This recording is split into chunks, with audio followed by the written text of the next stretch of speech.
Students, welcome to south city PCMB और मैं आपका biology mentor Nagendra Sahu. South city PCMB हमारा चैनल जहां पर physics, chemistry, math and bio आपको एक ही प्लेटफॉर्म पे मिल रहा है without any tension, without any cost और बेस्ट फैकल्टी के थ्रू। तो आपको सिर्फ इतना करना है कि हमारे चैनल साउथ सिटी पीसीएमबी को सब्सक्राइब कर लें और वीडियो को एंड तक देखें और अगर पसंद आए तो लाइक और शेयर जरूर करें। तो साउथ सिटी जो चैनल हमारा है बेटा, इस चैनल पे हम आईएससी के पैटर्न को ले रहे हैं। इस बार आईएससी का पैटर्न यूट्यूब में देखने को कम ही मिलता है, तो आईएससी के पैटर्न को ले रहे हैं और खासकर हमने सिलेबस जब कंप्लीट कर लिया अपना, यानी थ्योरेटिकल पार्ट सारे चैप्टर्स का, तो अब हम पीवाईक्यू की सीरीज लेके चल रहे हैं जहां पर हमारा पीवाईक्यू कुछ क्वेश्चन होंगे, साथ ही साथ हम नीट के क्वेश्चन भी सॉल्व करेंगे। तो चैप्टर वाइज हमारे पढ़ रहे हैं ये आपके पीवाईक्यूज, तो आपको चैनल सब्सक्राइब कर लेना है जिससे कि पुराने हमारे जो प्रीवियस पीवाईक्यूज है वो भी मिलेंगे और रिसेंटली जो भी चैप्टर्स हमारे आते जाएंगे वो भी मिलते रहेंगे। तो समय ज्यादा मत गंवाएं क्योंकि हमारे एग्जाम भी हमारे शरीर पे है एक तरीके से, वो भी आने वाले हैं, तो हमें अच्छी तैयारी करनी है। इसके लिए हमें प्रैक्टिस करना है।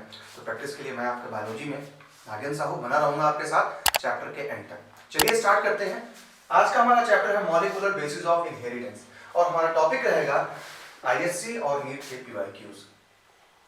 मॉलिक्यूलर बेसिस ऑफ इनहेरिटेंस की बात करें तो मॉलिक्यूलर बेसिस ऑफ इनहेरिटेंस ये चैप्टर हमारा डीएनए आरएनए पे बेस्ड था। यहां पर एक बेसिक थीम की बात करें तो यहां पर हमने डीएनए से डीएनए के बनने को डुप्लीकेशन या रेप्लिकेशन के बारे में जाना, डीएनए से आरएनए बनने को ट्रांसक्रिप्शन बोला, आरएनए से प्रोटीन बनने को ट्रांसलेशन बोला एंड उस प्रोटीन से हमारी बॉडी में कैरेक्टर बनता था। हमने डिफरेंशिएट किया, डिफरेंशिएशन पढ़ा, प्रोकैरियोट्स और यूकैरियोट्स में ट्रांसलेशन के प्रोसेस को, जहां पर एक्सॉन और इंट्रॉन जैसे शब्दों से हमारी मुलाकात हुई थी।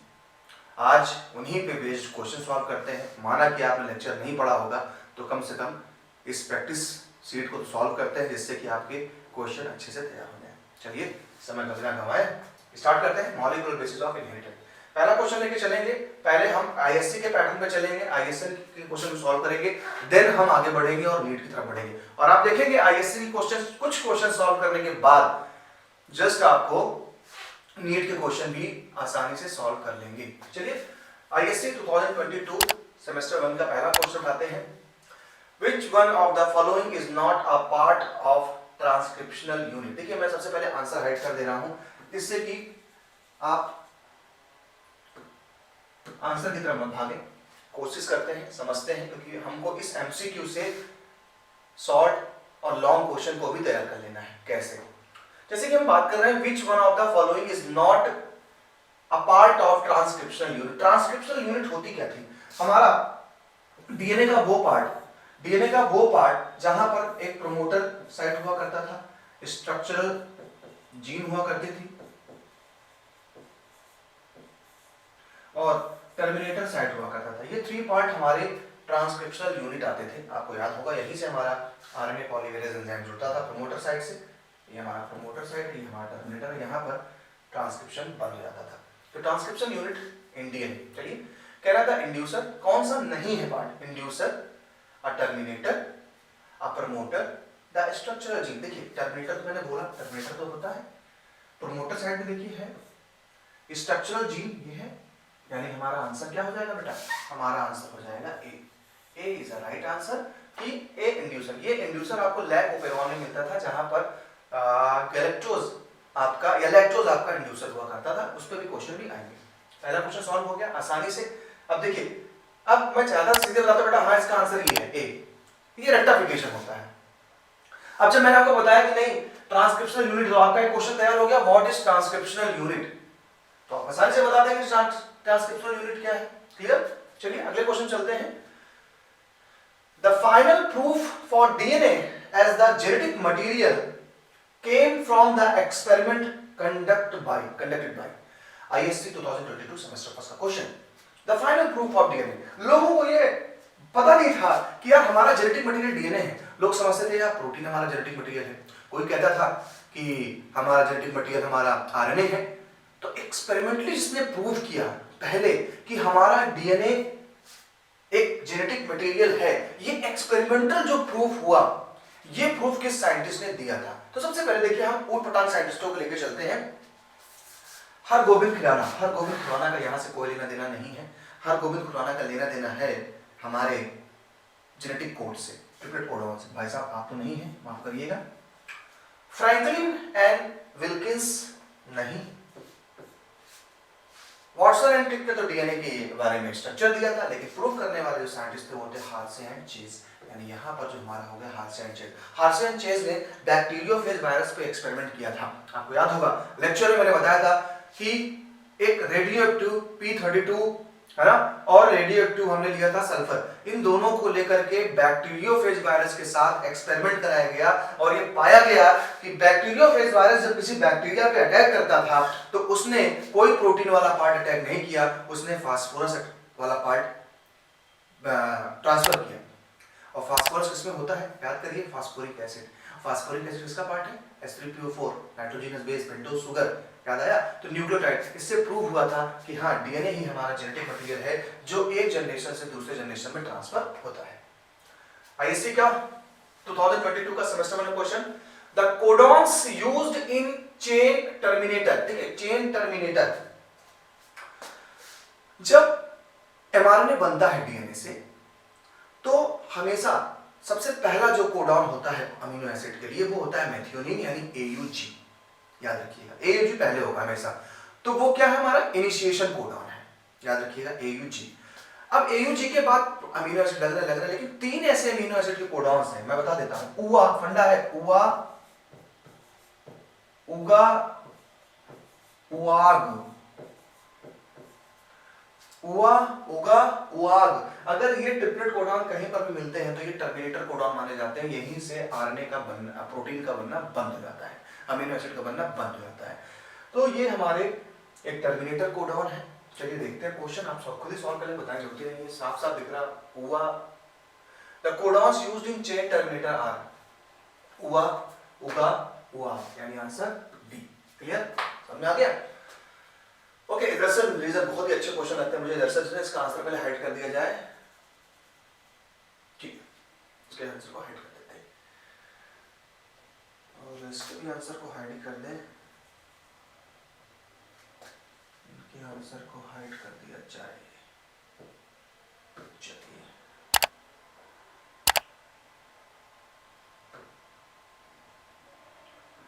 इनके आंसर को हाइड कर देते हैं। क्वेश्चन क्या है, एजर्सन कहता है in sickle cell anaemia the codon GAG is replaced by GUG। GAG codon के जगह पे GUG हो जाता है, यानी A के प्लेस पे U आ जाता है। नॉर्मल कंडीशन पे जब आपका हीमोग्लोबिन बन रहा होता है उस कंडीशन पे आपका GAG कोडॉन होता है, चेन होती है 5 न्यूक्लियोटाइड्स की। लेकिन जब किसी को सिकल सेल एनीमिया होता है तो उसके पीछे कारण ये आता है कि GAG यानी ग्वानिन, एडेनोसिन, ग्वानिन के बीच में यूरेसिल आ जाता है, GUG आ जाता है। ओके, रीजन क्या बता रहे हैं, कह रहे reason the gene for the above mutation occurs on the Y chromosome. ये Y क्रोमोसोम का तो कोई लेना ही देना नहीं, कोई सेक्स लिंक्ड डिसीज है ही नहीं, ये ऑटोसोमल डिसीजेज हैं। सेक्स लिंक्ड डिसीज कभी बात आएगी तो कलर ब्लाइंडनेस हो गया, नाइट ब्लाइंडनेस हो गया, ये सब आपके क्या सेक्स लिंक्ड डिसीजेज हैं। तो ये जो डिसीज है, ये डिसीज कैसी है आपकी, ये डिसीज आपकी सेक्स लिंक पे है। तो यानी एजर्शन तो सही है लेकिन रीजन जो है वो फॉल्स है। तो आंसर आपका आ गया C, assertion is true, reason is false.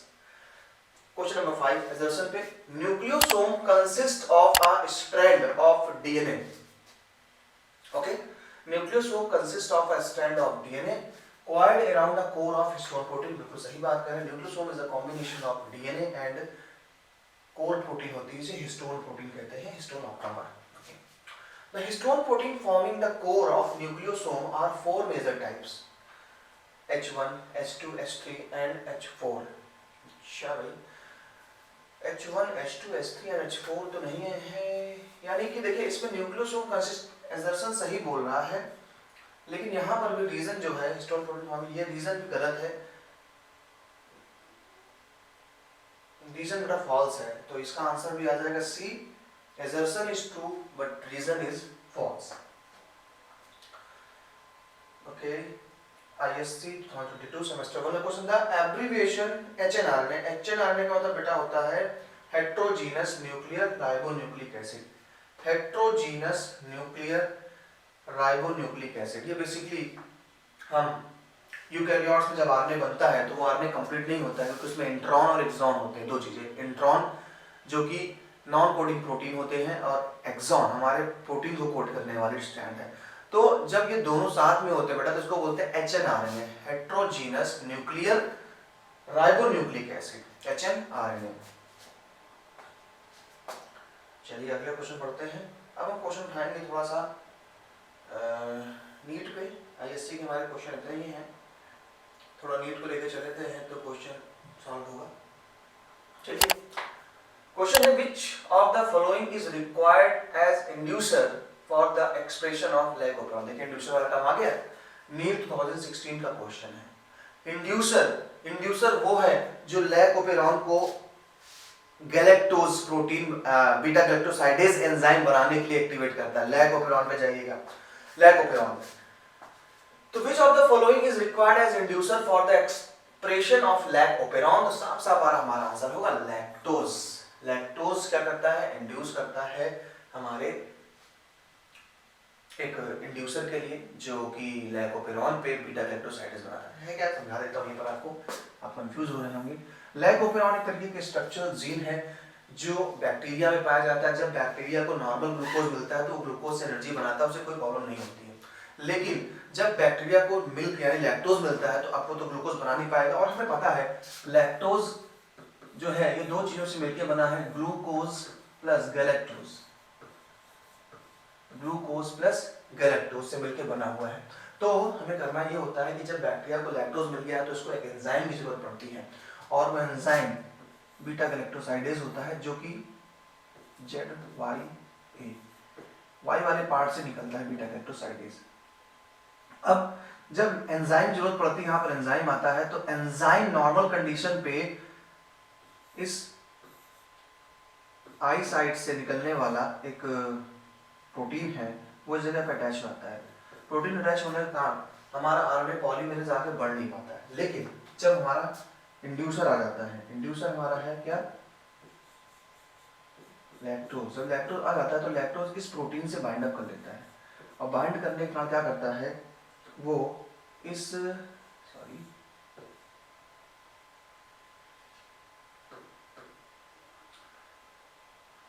इस जगह से बाइंड अप कर लेता है और इसको रोक देता है, जिससे कि हमारा आरएनए पॉलीमरेज आगे की तरफ बढ़ता चला जाता है।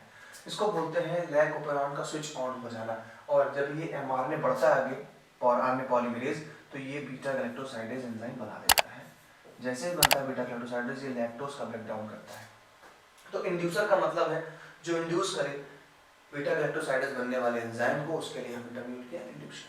ठीक है, ये आंसर है क्लियर।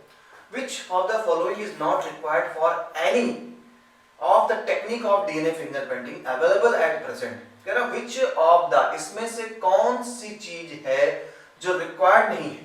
पकड़ना हमें यही होता है, रिक्वायर्ड नहीं है for any of the techniques of DNA fingerprinting। चलिए पॉलीमेरेज चेन रिएक्शन, अच्छा जिंक फिंगर एनालिसिस। यहां पर देखिए पॉलीमेरेज चेन PCR हम यूज करते हैं जब हमारे पास हमारे डिजायर्ड डीएनए के सीक्वेंस कम होते हैं तो हम इस PCR का यूज करते हैं। हम रेस्ट्रिक्शन एंजाइम का भी यूज करते हैं। हम डीएनए हाइब्रिडाइजेशन भी कराते हैं, लेकिन हम जिंक फिंगर एनालिसिस नहीं करते हैं। तो यहाँ पर हमारा जो आंसर है वो जिंक फिंगर एनालिसिस यानी बी हो जाएगा। नीट 2016 का क्वेश्चन। नीट 2017 पे चलते हैं। The final proof for DNA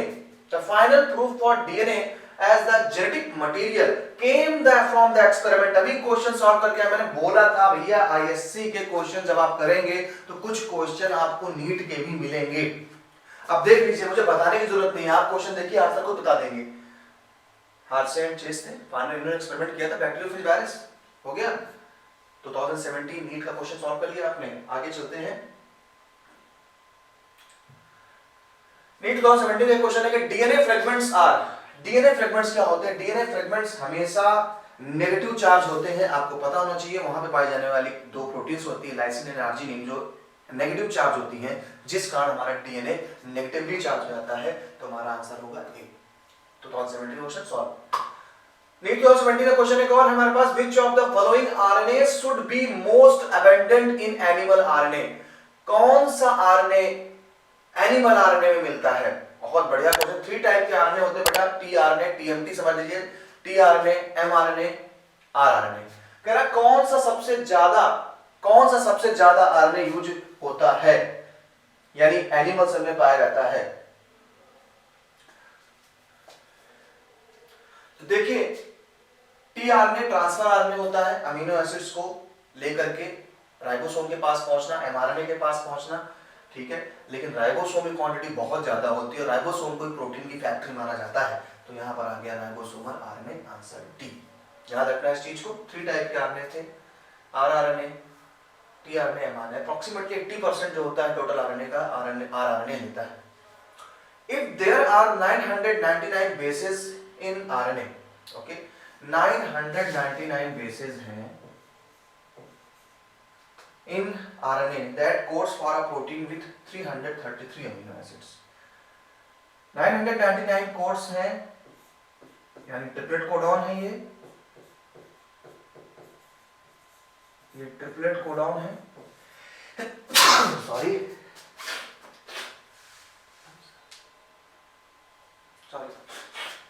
okay, कह रहे 999 ट्रिपलेट कोडॉन है, और जो कोड करना अमीनो एसिड को 333 है, ठीक है। And the base at the position 901 is deleted such that the length of the RNA becomes 999। कह रहा है कि जो 999 था उसमें से 901 वाले पोजीशन पे एक ट्रिपलेट कोडॉन डिलीट हो गया, अब बचे 998, यानी 999 थे तो 333 प्रोटीन कोड कर रहे थे, और अब बचे हैं 998, एक ट्रिपलेट कोडॉन मिस हो गया। The length of the RNA becomes 998. How many codons will be altered? कितने कोडॉन्स अल्टर्ड हो गए? तो देखिए 999 थे, उससे 333 बन रहे थे, ठीक है भाई, समझने वाला थोड़ा मैथमेटिकल है। 999 से 333 बच रहे थे, तो 998 से कितने कोडॉन अल्टर्ड हो गए?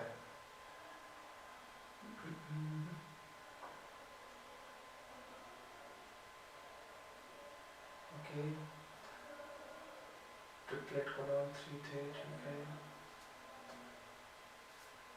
देखिए अब इसमें 11 का तो कोई सवाल ही नहीं उठता, 11 होने कोई मैटर नहीं है। 333 ऑलरेडी है, एक भी नहीं होगा, 33, यानी जो हमारा आंसर आ जाएगा वो आ जाएगा 98। एक ट्रिपलेट कोडॉन के मिस होने पर 901 is deleted at the base of 901 is deleted such the length of RNA becomes 99 bases, एक कम हुआ, ठीक है भाई, तो ऐसा करिए 999, ठीक है। इसका आंसर जो बेटा बनेगा वो आंसर आ जाएगा आपका 33, ये आंसर आएगा 33, ठीक है। तो ये हो गया नीट का 2017 क्वेश्चन। आगे चलते हैं, नीट 2021 क्वेश्चन है, DNA fingerprinting involves identifying differences in some specific region in DNA sequence called as। देखिए जब DNA को restriction जो न्यूक्लियोटाइड से कट किया जाता है तो DNA के 2 बेसिक पार्ट बनते हैं, एक जो लार्ज पार्ट में होता है, जो बड़े सेगमेंट होते हैं, यानी लार्ज जो सेगमेंट है, जो लार्ज सेगमेंट है, और एक होते हैं हमारे स्मॉल सेगमेंट जो हमारा डिजायर्ड होता है। लार्ज सेगमेंट और स्मॉल सेगमेंट, तो जो लार्ज सेगमेंट होते हैं ना बेटा उसको बोलते हैं बल्क डीएनए, ये बल्क डीएनए होते हैं, और जो स्मॉल सेगमेंट होता है इसको हम बोलते हैं सैटेलाइट।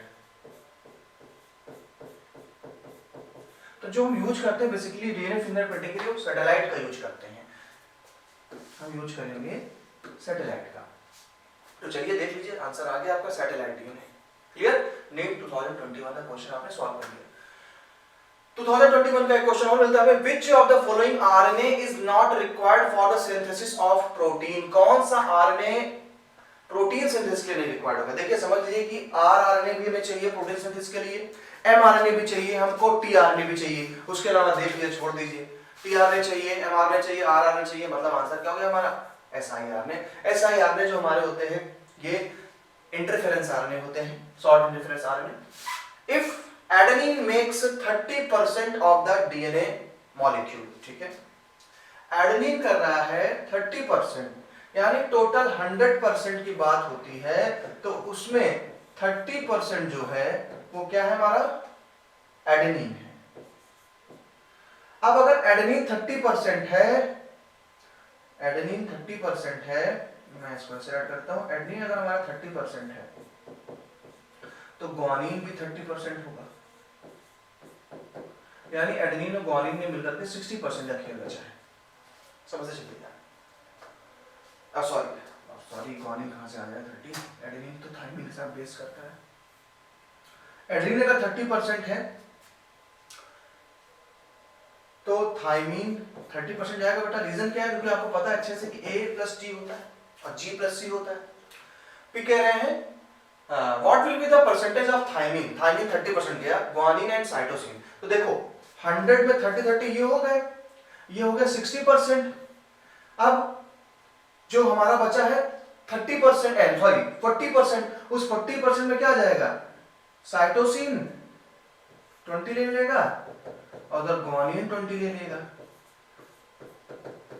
ये 40% हो जाएगा, टोटल 100 पहुंच जाएगा, है ना। तो अब देखो आंसर सॉल्व करते हैं।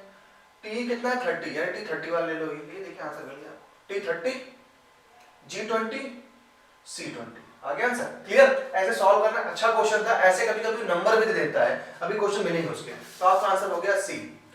नेक्स्ट क्वेश्चन नीट 2022 का रिसेंटली क्वेश्चन है with the process of translation of mRNA to protein. थोड़ा इसको ऊपर कर लेता हूं, ओके,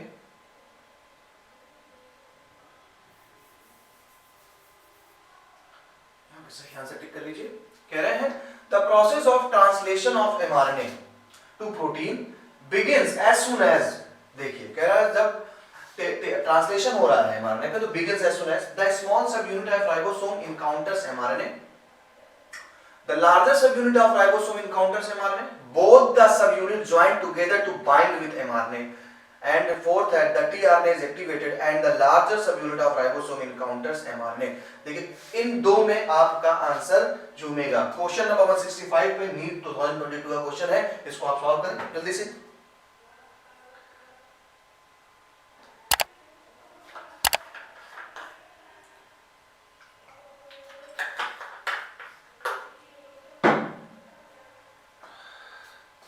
ठीक है, चलिए।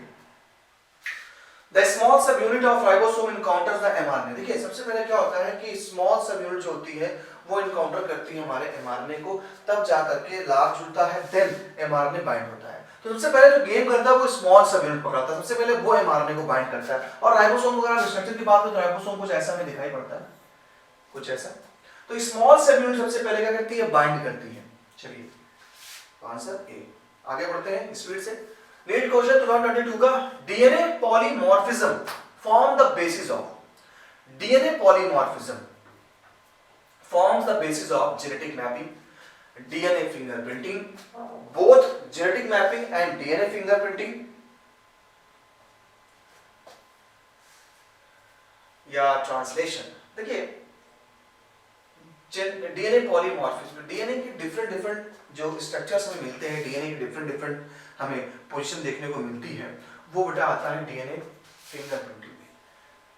डीएनए फिंगरप्रिंटिंग में डीएनए का डीएनए पॉलीमॉर्फिज्म मतलब डिफरेंट टाइप दिख रहा है डीएनए हमको, किसी के स्मॉल सेगमेंट, लार्ज सेगमेंट, है ना, तो वो डीएनए फिंगरप्रिंटिंग में ही हम देख पाते हैं। If the length of DNA molecule is 1.1 metre, what will be the approximate, देखिए बेसिकली जो डीएनए है हम 2 मीटर का बताते हैं, लेकिन यहाँ बोला जा रहा है कि the length of the DNA molecule is 1.1 metre, what will be the approximate number of the bases of pair. देखिए 10 टू द पावर 9 तो आपको हर जगह मिलना है बेटा।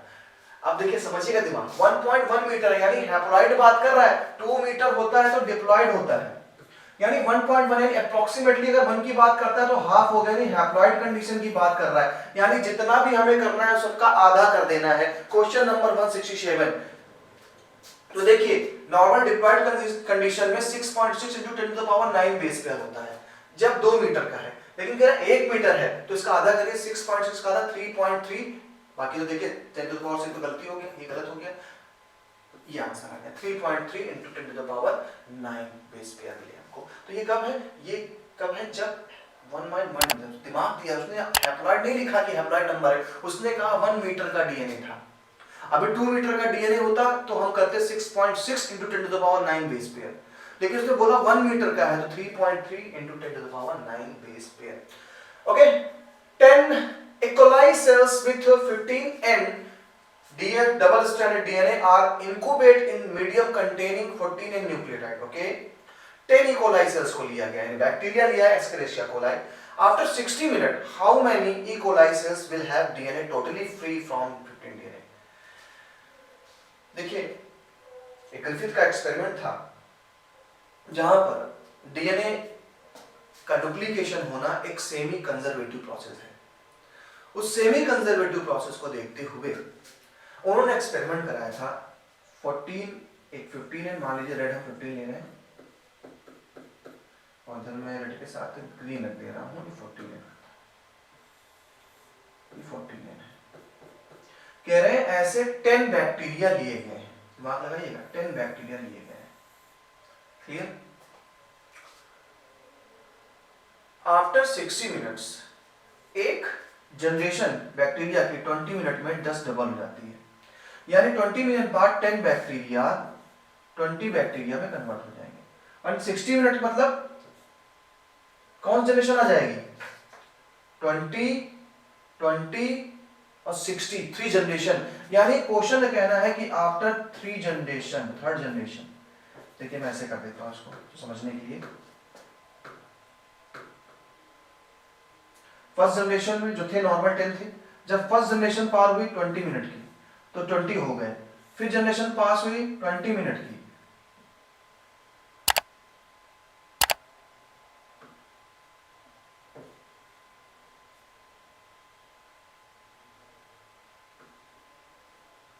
ये फर्स्ट जनरेशन बनी। इधर जो बना वो सेकंड है, सेकंड जनरेशन में कितने हो गए? Just double 40। और थर्ड जनरेशन जो आई बेटा 60 मिनट बाद वो हो गए 80, यानी 80 बैक्टीरिया हो गए। फर्स्ट जनरेशन में 20 हो गए, 20 से 2 का मल्टीप्लाई करें 40 हो कि हर एक 20 मिनट में एक बैक्टीरिया 2 बैक्टीरिया में कन्वर्ट करता है। इधर 40 से 80 हो गए, 80 बैक्टीरिया हो गए। अब हमें क्या करना है? कह रहा है 60 मिनट बाद हमारे 80 बैक्टीरिया हो गए। How many E coli cells will have DNA totally free from 15N? कितने how many E coli cells, कितने सेल्स हैं जो जिसमें 15N नहीं पाया जाएगा? देखिए अब अगर ये 15N है, ये डुप्लीकेट करेंगे, किसी मीडियम में है तो डुप्लीकेट करके ये क्या करेंगे? अपने नंबर को जस्ट बढ़ाएंगे, तो जो हमारा आंसर जाएगा बेटा इस पे, वो हमारा आंसर हो जाएगा आपका सी। क्या हो जाएगा? 60 सेल्स, यानी 10 E. coli cells थे, 15N डबल स्ट्रैंडेड डीएनए थे, incubated medium containing 14N nucleotide, 14N के न्यूक्लियोटाइड में डाला गया, यानी जो हमारा बेसिक मीडियम था वो 14N था।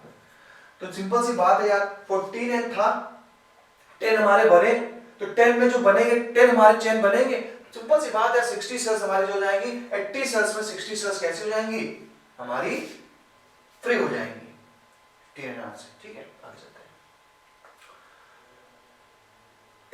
स्पीलियोसोम्स are not found in the cells of. देखिए स्पीलियोसोम्स क्या है? एक तरीके के हमारे क्रोमोसोम से रिलेटेड होते हैं हमारे ये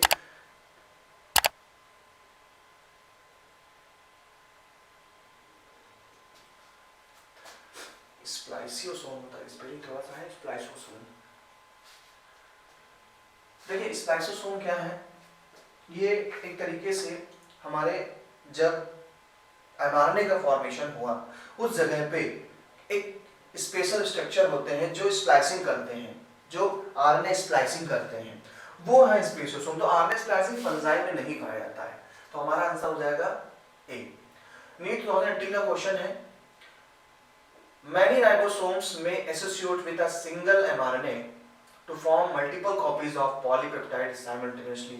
Such strings of ribosomes are termed as polysomes बोलते हैं बेटा इसको, लिखा है ये है polysomes। पॉलीसोम। जब mRNA की चेन होती है उस mRNA चेन में कई सारे राइबोसोम हमारे लगे हुए हैं, तो ये जो स्ट्रक्चर फॉर्म होता है, लगे क्यों है? प्रोटीन बनाने के लिए। तो जो स्ट्रक्चर होता है इसको पॉलीसोम्स कह देते हैं। ठीक है, कह रहे हैं AGGTATCCC is a sequence from the coding strand of a gene. देखिए 2 स्ट्रैंड हुआ करते थे, एक हमारा था 3 prime to 5 prime, 5 prime to 3 prime. ये जो बेसिक आप देखते हैं ये कोडिंग स्ट्रैंड होता है और ये टेम्परेट स्ट्रैंड होता है। कोडिंग कोई कोड नहीं देता है, लेकिन एक फंडा है कि अगर कोडिंग पे जो भी आपका कोड आए जस्ट उसी का कॉपी करके नीचे रख दीजिए और थायमीन के प्लेस पे रिड्यूसिल कर दीजिए तो वो एमआरएनए बनेगा। क्या कह रहे हैं? कोडिंग स्ट्रैंड क्या है? A G G T A T C G C A T coding strand है, इसी को कॉपी कर लीजिए पूरा। अब हम एमआरएनए बना रहे हैं, कॉपी करिए पूरा। ए जी जी टी की जगह यू, ए टी की जगह you, C G C A you. ये जो आपका आ गया बेटा, ये आपका क्या आ गया? ये एमआरएनए की चेन आ गई। याद रखिए हमेशा। अब आपसे पूछ सकता है कि ये अगर कोडिंग स्ट्रैंड है तो टेम्परेट स्ट्रैंड क्या है? टेम्परेट स्ट्रैंड क्या करें? जस्ट इसी को अपोजिट ऊपर आप निकाल लेंगे। क्वेश्चन क्या करें देखिए, the corresponding sequence of transcribed mRNA match करिए। A G G U A U C G C A U, सीधे सीधे आंसर मिल गया। तो ये फंडा आप याद रख लीजिएगा। कोडिंग स्ट्रैंड को आपको देखना है, कोडिंग स्ट्रैंड को जस्ट नीचे राइट कर दीजिए, जहां जहां आपको थायमीन दिखे वहां वहां आप केवल यूरेसिल कर दीजिए, आपका वो बन जाएगा एमआरएनए का कोड। क्लियर? चलिए आगे। All of the following part of operon except, देखिए लैग ओपेरॉन के बारे में मैंने आपको पढ़ाया था, अभी बताया था ना कि जीन्स होते हैं। देखिए एन ऑपरेटर होता है, स्ट्रक्चरल जीन भी होता है, एन इनहेंसर नाम में कोई चीज नहीं होता है, इसलिए आंसर हो जाएगा सी। ऑपरेटर होता है, प्रोमोटर साइट होती है, स्ट्रक्चरल जीन होता है। चलिए आगे बढ़ते हैं। नीट 2019 का क्वेश्चन आ गया, काफी क्वेश्चन सॉल्व करते चल रहे हैं हम लोग। The shorter and longer arms of a submetacentric chromosome are referred to as submetacentric। क्या होता है? देखिए जब किसी क्रोमोसोम में क्रोमैटिड के एपिकल पार्ट पे सेंट्रोमियर होगा तो आप बोलते हैं टीलोसेंट्रिक, मिडिल पे हो मेटासेंट्रिक, और मिडिल के थोड़ा नीचे हो जाए तो होता है सबमेटासेंट्रिक। चलिए अब क्या कह रहे हैं question, referred to as S arm and I arm respectively, P arm and Q arm respectively, Q arm and P arm respectively, M arm and N। ये जो आपको दिया जा रहा है 159 पे, आंसर इसका P arm and Q arm respectively, P arm and Q arm respectively। okay, 160 match the following genes of the lag operon with their respectively products। Okay, match करना है, ठीक है। तो एक फंडा है मेरे पास PUBG ZYA, ठीक है। ये हमारी स्ट्रक्चरल जीन है। Z से कौन सा एंजाइम बनेगा, Y से कौन सा बनेगा, A कौन सा बनेगा। चलो देखते हैं। Y जीन से हमें अच्छे से याद है, Y जीन से बीटा गैलेक्टोसाइडेज बनता है। यानी पहला ऑप्शन आप देखें कि डी का फर्स्ट क्या है, डी का फर्स्ट, तो डी का फर्स्ट क्या है, देखिए डी का फर्स्ट, यानी आप चले जाइए तो डी का फर्स्ट, ओके। तो जेड से हमारा बनेगा बीटा गैलेक्टोसाइडेज एंजाइम, आई बीटा गैलेक्टोसाइडेज, तो आप मैच करिए जेड से बीटा गैलेक्टोसाइडेज, यानी जेड से बीटा गैलेक्टोसाइडेज बना, जेड से बीटा गैलेक्टोसाइडेज बन रहा है, यानी बी ऑप्शन में 1 मिलना चाहिए आपको, ठीक है, ओके। बी ऑप्शन में 1 मिल गया आपको। अब देखिए आई जीन हमारा क्या होता है, रिप्रेशर होता है, ये ऐसी प्रोटीन बनाता है जिससे कि जो ट्रांसक्रिप्शन है वो रुक जाए। आई जीन बनाता है रिप्रेशर को, यानी आपको देखना है कि ए वाले में ए का थर्ड देखिए मैच कर रहा है आंसर। अब सी बचा है, ए जीन हमारा क्या करेगा, ए जीन हमारा बना रहा परमिएस, ये गया और वाई जीन आ गया, यानी हमारा आंसर क्या सही हो गया, बी। इस तरीके से हमारा ये आंसर बी सही हो गया।